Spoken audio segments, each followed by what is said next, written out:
And it's really true that it is a leap of faith, but you don't have to go there 100%.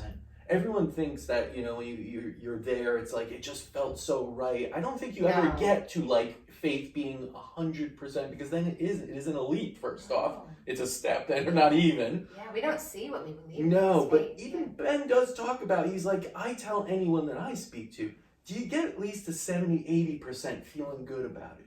Because that 20%, you don't worry about it. It's always there. Oh, yeah. That's always going to be some doubt and skepticism, and, you know, someone looking up what is ACMOS and be like, what the heck? You know, this looks weird. And I remember the first time doing it, I'm like, oh, we're done? Like, that was it? You know what I mean? Like, okay. Listen, we're utilizing over 100 different things from all over the world that many other people have never heard of and never utilized, and would look at and be like, what is that? That is out there. But we are doing it still in the scientific and experiencing it with other people and seeing the results. That's why it's applied.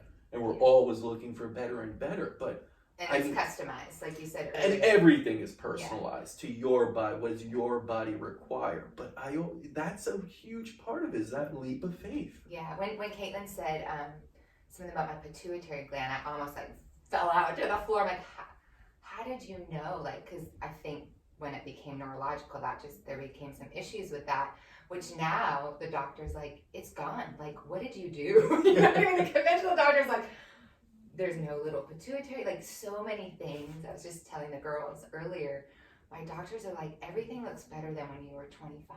Like, my female doctor's like, what are you taking? What are you doing? I'm like, I went to this clinic in New York. She's like, you're better than you were 25. Like, you better be careful when you get married and you know, have a kid right away, you know, like, and which is, again, isn't that the heart of our Heavenly Father, to not just heal the Lyme, but He goes above and beyond. Like, I think I'm healthier now than when I was pre all this junk, Lyme, whatever. You know, a lot of people do say that disease is a blessing that takes you to a better place. If you 100%. Treat it that way, right? 100%. If you don't just stay there, you act on it, you take the courage, the leap of faith, and you get out the other side, you will be rewarded.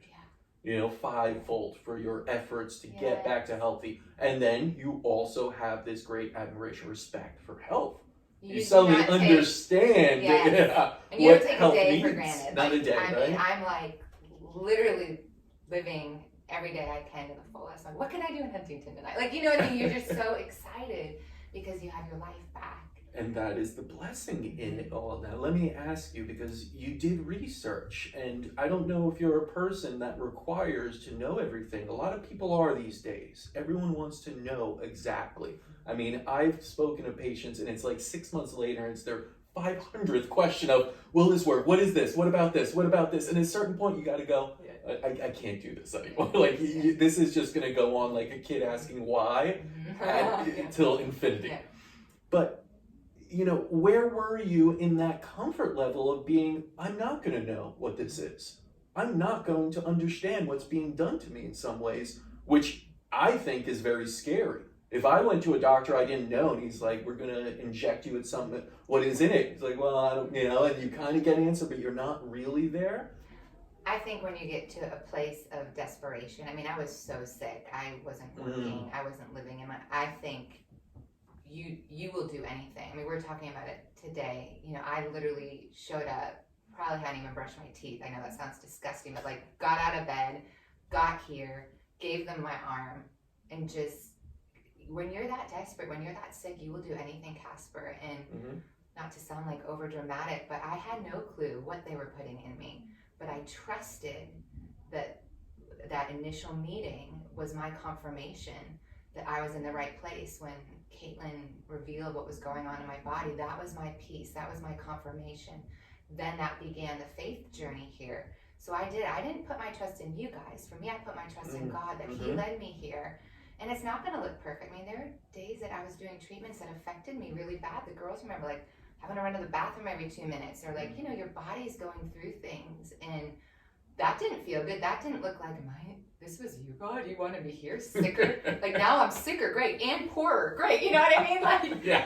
But isn't that faith? Like, we take steps forward and we take steps backwards, but He's in it all. And that's what I love. Even our failures in life can become our greatest testimonies. They can help somebody else to get to the other side. And that's where I want to encourage people in this healing journey. So many people are battling. Everybody's battling something, whether you have Lyme or an emotional issue, or we all have our weaknesses and our strengths. But if you can find hope, once again, for me, that's in God and the Lord, then you have an anchor. And then you have something to cling to, because the waves are going to come. You're going to get tossed and turned. 2020 will prove you that. Oh, yeah. So what are you holding on to? And I don't want to hold on to myself. No, I need something bigger than that. And I need to know that this was the plan. So every time I got here and they're like, now we're going to do this weird thing, sit in a room. And I can remember it's the biocharger, which is one of my favorites. But Jamie, we want you to lay on this table and think about 3 things that you are going to do when you're healed. And I am not a cussing person. I wanted to look at that worker and be like, blank, blank. You don't know what this headache feels like. You don't know what my body feels like. I'm going to sit here and try to sleep, But I did it. And I did it in faith. And I listed 3 things. And you know what? I've been doing those 3 things the last 6 to 9 months with all my heart. And it's things I never thought I'd be able to do again.